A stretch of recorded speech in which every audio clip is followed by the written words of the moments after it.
My name is Lexi Vane. I'm 29 years old, and for the last 11 years I've been a ghost in my own hometown. We're building a community here for the survivors and the truth tellers. Hit subscribe, press that bell icon, and let's get into the story that changed everything for me. You ready? Let's get into it. Get out. I'm done footing the bill for another man's screw-up. That was my 18th birthday present. No cake, no off-to-college speech. Just a crumpled $50 bill hitting me in the face while my grandmother, my brother, and 6 cousins sat at the kitchen table staring at their plates like they were suddenly fascinated by the pattern in the linoleum. My father, Elias, didn't even have the decency to say it quietly. He wanted an audience for my execution. I carried a sealed manila envelope for over a decade after that. It went with me through the grueling double shifts of nursing school, through the 3 a.m. rounds in the pediatric ward where I held babies who were fighting for their lives, and through every lonely Thanksgiving where my dinner was a lukewarm turkey sandwich from a vending machine. Inside that envelope was a single sheet of paper that could have nuked his entire world. But I didn't open it. Not then. I wasn't scared of him, I was waiting. I was waiting for the one moment where he couldn't run, couldn't hide behind a beer bottle, and couldn't look away. That moment finally went down 6 months ago at Elias's 60th birthday bash. 80 people in the backyard, expensive catering, the whole pillars of the Community Act. When he finally saw what was inside that envelope, and when he saw who was standing at the gate, his face turned a shade of gray I've only ever seen in the morgue. But before I tell you how I burned that bridge to the ground, I need to take you back to a humid Saturday in April. The day my mother's brother pulled up in a beat-up Ford with a duffel bag and 2 words that changed my life. My mama, Marlene, was the only thing that kept that house from feeling like a war zone. She had this way of standing between me and Elias's temper without ever looking like she was blocking him. She'd just rest a hand on my shoulder when his voice started getting that gravelly, dangerous edge. She'd pivot the conversation to the weather or the local high school football scores when she saw his eyes go cold. She was the buffer, the shock absorber. You don't realize how much a person like that is doing until they're ripped away. She passed from ovarian cancer when I was 10. The docs gave her 6 months. She gave us 14 because that's the kind of woman she was. She fought for every extra Tuesday with us. Even before she got sick, Elias was distant. He'd ruffle my brother Caleb's hair, talk about his little league games, and carry him on his shoulders at the county fair. With me, it was different. It wasn't always loud, but it was empty. I wasn't his daughter. I was a tenant who forgot to pay rent. He kept the mask on while she was breathing. But the week after the funeral, the mask didn't just slip, it shattered. I was 10 years old, sitting on the carpeted stairs in my socks, when I heard him on the phone with his brother. "She don't look like a single soul in this bloodline, Frank." Never has. I didn't fully understand what he meant back then, but I knew the tone. It was the tone of someone washing their hands of a problem. From that night on, the gap between me and Caleb turned into a canyon. Caleb got the name-brand sneakers. I got the previously loved kicks from the church donation bin. Caleb got the bigger bedroom. I got moved to the bonus room above the garage where the heating vent didn't work and the insulation was a joke. My grandmother, Meemaw, would visit on Sundays. She'd sneak a 20 into my jacket pocket and squeeze my hand until her knuckles went white, like she was trying to say something with her fingers that her mouth was too scared to utter. Took me 20 years to realize that squeeze was a plea for a forgiveness she hadn't earned yet. By 14, the unfairness was just the weather. Caleb got a brand new mountain bike for his birthday, a red Trek with 21 gears. I asked Elias for $40 to buy a used biology textbook so I wouldn't have to share with the kid who sat next to me. Elias didn't even look up from the TV. "Go find your real daddy and ask him," he snapped. Caleb looked at me from across the room. He was 12, and even he knew that was a low blow. But he didn't say a word. He never did. I started bussing tables at Luigi's, a greasy spoon down the road. I was 15, working under the table for $7 an hour and whatever leftover pasta I could stuff in my bag. That was my dinner most nights.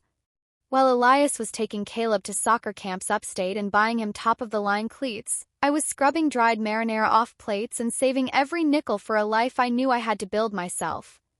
Being the invisible kid teaches you a lot. You learn that nobody's coming to rescue you. You learn that silence isn't peace, it's just the sound of everyone agreeing you don't matter. The day I turned 18, I didn't get a party. I bought a box of funfetti cake mix with my tip money, baked it in a dented tin, and stuck a single candle in it. I just wanted one moment of peace before I wasn't allowed to be there anymore. Elias walked in through the mudroom, smelling like sawdust and cheap tobacco. He saw the cake. He saw me. He didn't say, "Happy birthday." He reached into his leather wallet, pulled out a 50, and flicked it at me like I was a valet. "Happy birthday. Get out. I'm done paying for another man's mistake." Mima was in the living room.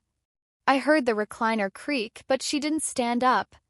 Caleb was on the stairs, his hand gripping the railing so hard I thought the wood would snap. Nobody moved. Nobody defended me. I picked up that 50, folded it twice, put it in my back pocket, and called Uncle Miller. He showed up 40 minutes later in his blue Chevy Silverado, engine idling in the driveway. I walked out with one trash bag of clothes and a pair of shoes that didn't fit right. I didn't look back, but I made a vow on that porch. One day, he would know exactly what he threw away, and it would be too late. Uncle Miller lived in a loft above his auto body shop on Kellner Road. Smelled like motor oil and old coffee. He'd cleared out a storage closet for me, put in a twin mattress, a lamp, and a quilt that smelled like laundry detergent. "You're home now," he said. That was all that mattered. Miller was my mama's younger brother. He'd done 2 tours overseas and came back quieter than he left. He didn't ask me for a play-by-play of what happened at the house. He just pointed to the towels and told me breakfast was at 7. First week, I barely talked. I went to school, came back, and did homework until my eyes blurred. Miller left plates of food outside my door, grilled cheese, canned soup, once a whole rotisserie chicken. On the 8th night, I came out and sat at the kitchen table while he ate. He looked up, nodded, and went back to his sandwich. That was the whole conversation, but something in my chest unlocked. I didn't know this then, but Miller had his own battles. I found a bronze medallion in his nightstand a month later. 3 years sober. He'd quit the bottle the year my mother died. He never told me. I never asked. He just showed up every single day. Leaving Elias's house didn't set me free. Just moved the cage. Because Elias Vane didn't stop at the front door. He took his story on the road. Within a month, I started noticing the silence. I called my aunts, the ones who used to braid my hair, no answer. I called my older cousins, voicemail every time. I sent a card to Mima, no reply. It was Miller who finally told me what was happening. "Your old man's been making calls," he said one night, wiping his hands with a shop rag. "Telling people your mother confessed on her deathbed. Saying Marlene admitted you weren't his." The floor felt like it was tilting. "That's a lie," I said. Miller's jaw clenched. "I know it is. But he's been saying it for years, and your mother's not here to say otherwise." That was the part that gutted me. It wasn't just that Elias lied. He weaponized my mother's death. He used her silence to rewrite history, and the family bought it because he told the story first. If I stayed quiet, I'd lose my mother's name. The only proof she ever existed would be filtered through the mouth of the man who betrayed her. But Elias made one mistake. He told that story to too many people, including someone who knew better. Call came 3 years after I left. I was 21, halfway through my nursing program, when a number I didn't recognize popped up. "Lexi? It's Diane. Diane Mercer. My mother's best friend." I remembered a woman with red hair and a loud laugh who came over on Friday nights. "I heard what your father's been telling people," Diane said, her voice tight. "About a deathbed confession. Sweetheart, I was at that hospital every single day. Your mother's last words were about you and Caleb.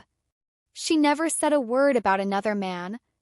Then she said something that rearranged every assumption I'd ever made. Your mother didn't have a secret, Lexi. But your father does. When she was pregnant with you, she started suspecting he was seeing someone. She never had proof, but she told me he'd come home smelling like a perfume she'd known. I sat back in my chair, the pharmacology textbook blurred. Diane, are you saying? I'm saying if anyone had a reason to question anyone's loyalty, it wasn't him. If you ever want the truth, science doesn't lie. You just need a sample. I waited a year before I acted. Not because I was hesitant, but because I needed to be certain I was doing this for the right reason. I wasn't trying to win Elias back. I was trying to protect my mother's name. The chance came at Thanksgiving when I was 22. Caleb called me out of the blue.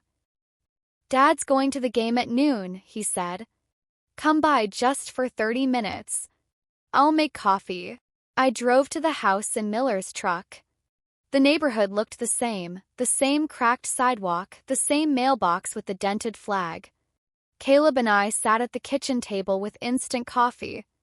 We talked about nothing, his job, my clinicals, normal words over an abnormal silence. Then the front door slammed. Elias stood in the hallway, keys in hand. He looked at me like I was a stain on his floor. What are you doing here? Caleb invited me. Caleb doesn't make decisions in my house. She's not family. Period. The sentence landed like a slap. Not new, not surprising, but at 22 it clarified me. I stood up, reached for my jacket, and on my way out I picked up the coffee mug Elias had just set on the counter, still warm with his fingerprints and his DNA. I slipped it into my coat pocket and walked out without looking back. Caleb followed me to the truck. I'm sorry, Lexi. I'm so sorry. I knew he meant it. I also knew he'd never do a thing about it. For weeks later, the results came in a plain white envelope. I opened it at Miller's kitchen table on a Tuesday morning. The apartment was quiet. I unfolded the letter. Probability of paternity, 99.998%. Elias Vane is the biological father of Lexi Vane. I didn't move for 20 minutes. I'd expected it, but seeing it in black ink was a different animal. I cried then, the way you cry when someone confirms that everything done to you was for nothing. 22 years of being called a stranger's child. 22 years of hand-me-downs in cold rooms. All of it built on a lie Elias needed to believe because the alternative was looking in the mirror. Miller came home at 6 and found me at the table. He read the letter, sat down, and pulled out a chair. I know, kid, he said. I always knew. Your mother told me she never once stepped outside that marriage. I believed her then. I believe her now. I put the results in an envelope, wrote Elias's name on the front, and mailed it. 2 weeks later, it came back stamped, returned to sender. He didn't even open it. I put the returned envelope in my nightstand and closed it. I didn't chase him. I didn't beg. Instead, I built a life. I graduated nursing school that May, second in my class. Miller was in the front row, wearing a collared shirt I'd never seen before, clapping like I'd just won the Super Bowl. Nobody else from my family came. I got hired in the pediatric ward at the city hospital, 12-hour shifts, rotating nights. I was more tired than I'd ever been and more useful than I'd ever felt. By 26, I'd saved enough for a down payment on a one-bedroom apartment. Nothing fancy, but the lease had my name on it. Just mine. Meanwhile, Elias stayed Elias. Caleb got married at 25. I wasn't invited. I found out through Facebook. Caleb in a rented tux, Elias standing behind him grinning like a man with no debts. No mention of me. No empty chair. The family was starting to notice cracks, though. A few cousins reached out, tentative. They saw my nursing license online. They knew I was doing fine without Elias's help. And that quiet success made his story harder to sell. Then Elias announced his 60th birthday party. 6 months before that, Meemaw died. 82 years old, congestive heart failure. I didn't go to the funeral. Elias made it clear through Caleb that my presence would cause a scene. I sat in my apartment that night looking at a photo of her holding me as a baby. 3 weeks later, I got a call from a lawyer. Mima had left something for me. Not money, an envelope sealed for Lexi only. I drove to the office on my lunch break. The lawyer handed me a thick envelope with handwriting that trembled. I opened it in my car. It was a 3-page letter written in blue ink. Mima started with an apology. She told me she'd known the truth for 30 years. She'd caught Elias with a woman named Karen in the back seat of his truck 6 months before I was born. Marlene was 7 months pregnant. Elias begged his mother to stay quiet, and she did because he was her son and she was afraid of losing him. She chose her son over the truth and spent the rest of her life living with the cost. The letter named dates, places, details, the VFW hall on Route 9 a Tuesday night in October. The 3rd page broke me open. Lexi, you were always my granddaughter. You were always Elias's child. Your mother never betrayed anyone. Your father did, and I helped him hide it. You deserve the truth. It was signed, dated, and notarized. I called Diane that evening. Mima wrote me a letter. She knew about Karen. Silence. Then Diane whispered, "Your mother suspected, Lexi. She thought your grandmother had seen something but was too scared of him to say it." Marlene carried that alone. I sat on my couch with the letter in my lap and the DNA results beside it.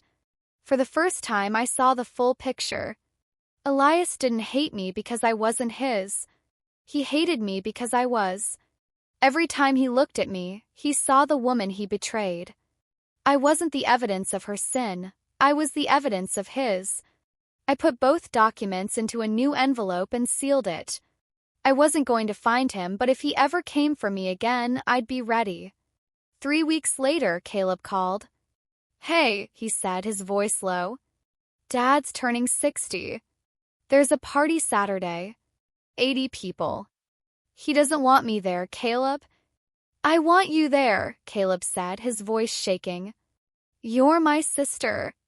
Jenny's pregnant, and I've been thinking about what kind of family I want this kid to have. It's not what we had." I thought about it for 3 days. I talked to Miller. He listened without interrupting. "What do you want to do?" he asked. "I want to go for Caleb. For Mom. Then go. I'll be outside in the truck in case you need to leave fast." Saturday morning I got dressed, white blouse, simple earrings. I picked up the envelope and slipped it into my bag. Party was in full swing when I pulled up. The house I grew up in was covered in string lights. Country music was blaring. I could smell charcoal and cheap beer. I parked on the street, checked my bag. Miller's truck was 2 houses down. He caught my eye in the mirror and gave me a nod. I walked through the gate. Conversations stuttered. An aunt whispered behind her hand. Caleb met me at the gate, looking like he hadn't slept. "You came." He led me to a chair at the far end of the yard, the one farthest from the main crowd. Then I looked up and found Elias's eyes. He was standing at the head table, beer in hand.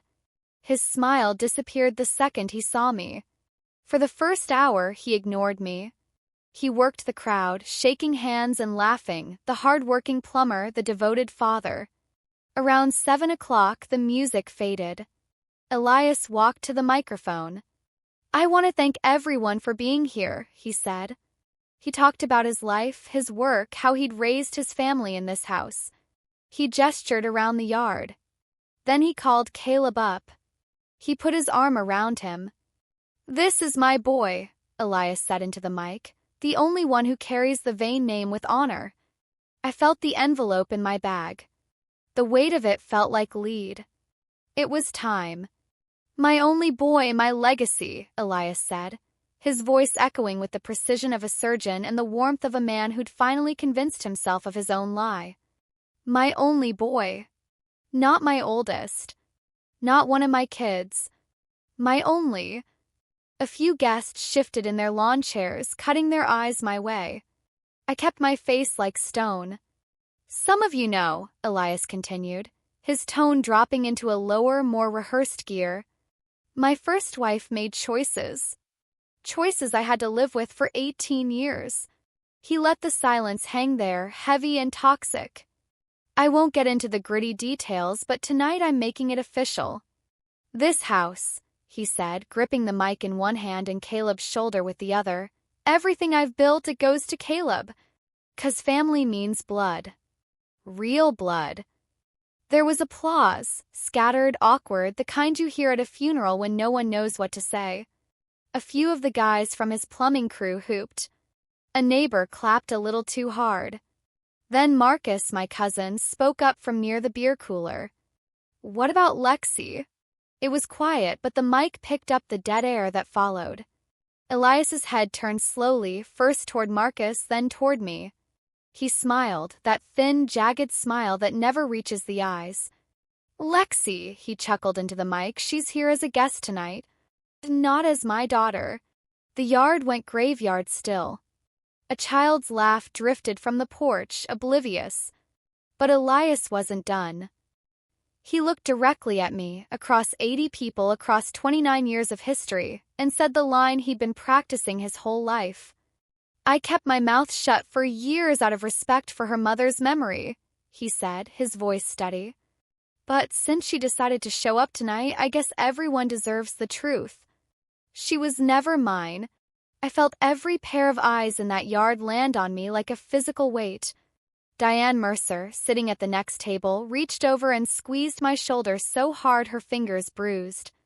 A silent message, I'm right here. I sat perfectly still. My heart was hammering against my ribs, loud enough that I was sure the woman next to me could hear it. But I'd been waiting for this. Not hoping for it, not planning it, but prepared. Like you prepare for a storm when the sky has been black for 3 decades. Elias beamed at the crowd, triumphant. He had no idea what was in my bag. I stood up slowly. The chair scraped against the patio stone, a small, sharp sound that cut through the silence like a blade. Every head turned. I didn't raise my voice. I spoke with the same measured, clinical calm I use at the hospital when I'm delivering news a family doesn't want to hear. Elias, I said, letting the name hang in the air. You've spent 29 years telling that story. Can I have 60 seconds to tell mine? His smile faltered, just a hairline crack in the plaster. He shrugged, gesturing with his beer bottle. Go ahead. Won't change the facts. Thank you. I reached into my bag and pulled out the envelope. It was thick, cream-colored, and the edges were worn from years of sitting in my nightstand. His name was written across the front in my handwriting, the same handwriting from 7 years ago on the same envelope he'd mailed back unopened. Some of you might not know this, I said, holding it up so the front row could see the red return to sender stamp. But I sent this to Elias 7 years ago. He didn't want to know what was inside. A murmur rippled through the yard. Elias's jaw tightened. What is that? The truth you were too afraid to open. I broke the seal. Paper tore cleanly. I pulled out the DNA results and held them up. My hands didn't shake. My whole body felt like a straight line drawn through 29 years of being told I didn't matter. I'm going to read one paragraph, I said to the 80 people holding their breath. And then I'm going to leave and you can decide what's real. I unfolded the paper. Paternity test conducted by Midstate Genomics. Dated March 14, 2019. Sample A, Lexi Vane. Sample B, Elias Vane. I looked up. Elias was frozen, his beer bottle halfway to his mouth. Paternity index, 8,746,291 to 1. Probability of paternity, 99.998%. Elias Vane is the biological father of Lexi Vane. The silence wasn't empty anymore. It was packed tight with the sound of 80 people recalculating 30 years of lies. Somewhere in the back, a spoon hit a plate. Someone gasped. That's fake, Elias said. His voice was flat, but the color was draining from his face like water from a tub. She fabricated it. I held the paper toward Marcus. The lab name, the phone number, and the case reference are at the bottom. Call them right now. They'll verify in 5 minutes. Marcus took the paper, read it, and looked at Elias. It's legit, Elias. It's from Midstate. I don't care where it's from. Elias shouted, but his voice sounded thin, hollow, like a man standing on a floor that had just started to crumble. I didn't argue. I didn't need to. I reached back into the envelope. The DNA is only half of it. I unfolded the 3 pages of shaky blue handwriting. Crowd leaned in. This is a letter, I said, written by Mima 3 months before she passed. Notarized by her attorney. Fear finally flickered in Elias's eyes. My mother wouldn't. She did. I didn't read the whole thing. That was for me. I just read the 2 sentences that mattered.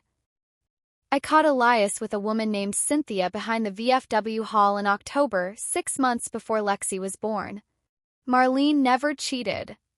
My son did, and I stayed silent because I was a coward. The yard erupted, not in noise but in motion. People shifted, whispered, stared at Elias like he was a wreck they couldn't look away from. She was confused. Elias yelled, slamming his hand on the table. She was old and sick. Diane Mercer stood up then. Slowly. Deliberately. She wasn't confused, Elias. Her voice was like ice. I was there, too. Marlene cried on my couch for 3 hours the night she found out about that woman. She never thought about leaving you. But you never stopped punishing her for what you did. The mic was still live. Every word carried to the back fence. Caleb, who had been standing by his father the whole time, took 1 step back. Then another. His face was white. Dad, Caleb whispered. Is it true? About the woman? The whole yard held its breath. Elias looked at his son, his legacy, and for a second I thought the lie might finally collapse. But he just stood there, jaw working, eyes wet, saying nothing. That silence was louder than any confession. Caleb's hand dropped from his father's shoulder. That's what I thought, he whispered. I could have stopped there. But Elias had asked one question for 29 years, and he deserved the answer. You always wanted to know who my real father is, I said. Elias's eyes snapped to mine. I pointed toward the street. He's standing right over there. Through the side gate, everyone could see the blue Silverado. And there, leaning against the door with his arms crossed, was Uncle Miller. He wasn't making a scene. He was just there. Teddy. Miller taught me to drive, I said. Miller paid for nursing school. Miller showed up every Christmas while you were busy being a victim. DNA says you're my father, but Miller is my dad. I placed the documents on the table in front of Elias's empty chair, right next to an untouched slice of cake. Keep these. This time, try opening them. I picked up my bag and walked toward the gate. I didn't run. I didn't cry. Behind me, I heard chairs scraping. Aunt Patty followed me out. Diane was already at the gate, holding it open. Marcus nodded as I passed. I climbed into the truck. Miller started the engine and we drove for 2 blocks in total silence. Then I finally broke. Not the way I cried at 22, that was grief. This was the sound of something heavy being set down after carrying it so long your arms forgot what empty felt like. I cried for my mama, who never got to defend herself. For Mima, who tried to make it right too late. For the 10-year-old girl on the stairs. Miller didn't offer a pep talk. He just kept one hand on the wheel and the other on the console, close enough to reach if I needed it. When we pulled into the shop, he killed the engine. You said what needed saying, he told me. That's enough. The next morning, I emailed the lawyer. I told her I wanted nothing, no house, no money, no inheritance. I just wanted one thing, for Elias to stop the lie. I told her if the story kept circulating, I'd post the DNA results on the town's community board. I never got a reply. I mailed 12 copies of the results to the rest of the family with a simple note. I'm not asking you to choose a side. I'm just asking you to know the truth. My mother was faithful. Then I blocked Elias's number. Not because I hated him, but because I was finished. Caleb called a week later. He won't talk to me, he said, his voice hollow. He's been locked in the house since the party. Half the guests walked out 10 minutes after you left. He sat at that table by himself until it got dark. I waited for the satisfaction to hit. It didn't. Just a dull ache for a man who chose a lie over a daughter. Caleb, I said. You don't have to choose. I'm done pretending, Lex, he replied. Then he got quiet.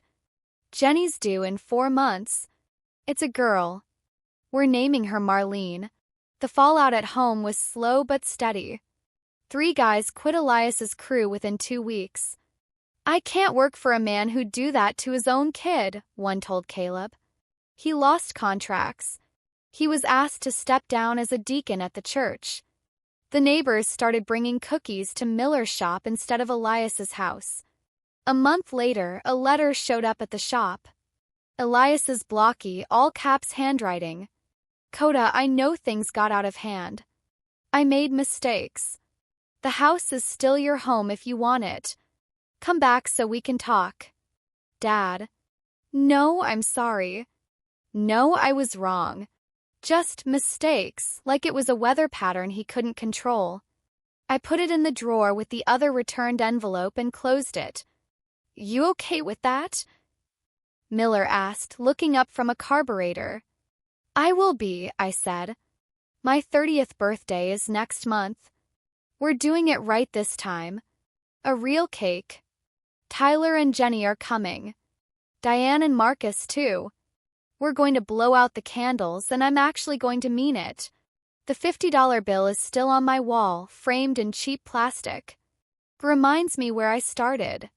It reminds me what he thought I was worth. And it reminds me he was wrong. My name is Lexi Vane. I am my father's daughter, just not the father who threw me out. If you've got a Gary or an Elias in your life, I'm not here to tell you how to fix it. I just know this, blood doesn't earn trust. Behavior does. Setting a boundary isn't revenge, it's the first time you finally choose yourself. I'm 30 now. I still work the pediatric ward. I still eat lunch at Miller's workbench. And when I held my niece, little Marlene, in the hospital 2 months ago, I looked at her and knew one thing for sure. She's never going to have to wonder if she's enough. Thanks for listening. Truly. Don't let anyone throw a price tag on your soul. Drop a like and subscribe to my channel if you're choosing yourself today. Send this to your Uncle Miller or anyone who stood by you when the rest of the world walked out.